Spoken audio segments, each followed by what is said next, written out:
అండి, ఈరోజు తోటకూర చేస్తుందా రెండు చూపులు సింపుల్ గా టేస్ట్గా ఉంటుంది. చూడండి, కొంచెం ఆవాలు,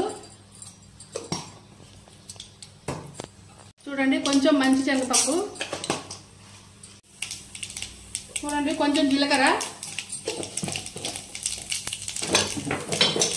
ఉల్లిపాయలు,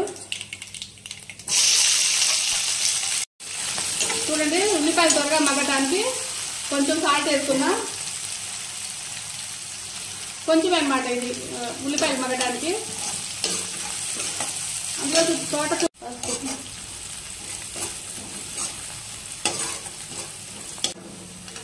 చూడండి, తోటకూర శుభ్రంగా 3 times శుభ్రంగా కడిగి కోసుకున్నాం. తోటకూర 3 కట్టలు.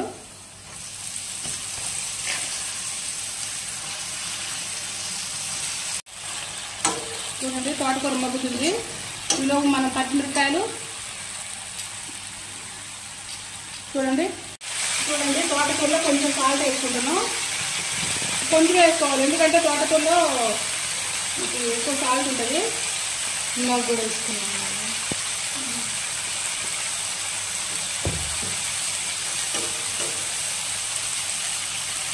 చాలు, తోటకూర ఎక్కువ వేసుకోవద్దు, మనకి ఎమ్మటే కష్టమైతే తోటకూర.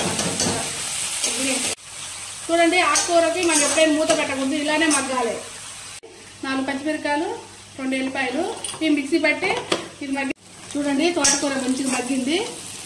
ఇప్పుడు మనం పచ్చిమిరపకాయ, ఎల్లిపాయ వేసుకున్నాం కదా, అవి ఇప్పుడు మనం వేసుకుంటాను.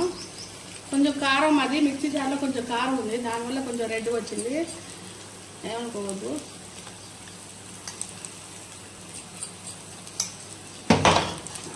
ఇది ఉంటుందిగా, సూపర్ ఉంటుందండి టేస్ట్. బాగా కొంచెం మగ్గినాక బంద్ చేసుకోవడం, ఇంకేం లేదు.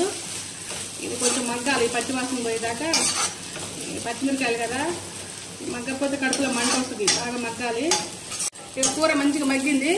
ఆ పచ్చిమిరకాయ, ఎల్లిపాయ వేసి మంచిగా మిక్సీ పెట్టినాం కదా, అదైతే వేసినాం. క్లోజ్ మంచిగా ఉంది చూడండి, ఉంటే అయిపోయింది, క్లోజ్. చూడండి చాలా టేస్ట్ ఉంటుంది. ఇది రొట్టెలో కానీ, చపాతీలో కానీ, జొన్న రొట్టెలో కానీ, రైస్లో కూడా బాగుంటుంది. నేను క్యారేజీలో కడతా బాగా, పిల్లలకి మంచిగా బాగా తింటారు, భలే బాగుంటుంది. సేమ్ గోంగూర లాగానే ఉంటుంది, కానీ గోంగూర కొంచెం పుల్లగా ఉంటుంది, ఇదేమో మామూలుగా ఉంటుంది, అంతేగాని సేమ్ గోంగూర లాగానే. లైక్ చేయండి ప్లీజ్, సపోర్ట్ చేయండి. ఇంకా నేను మంచి కూరలు చేసి పెడతా ప్లీజ్.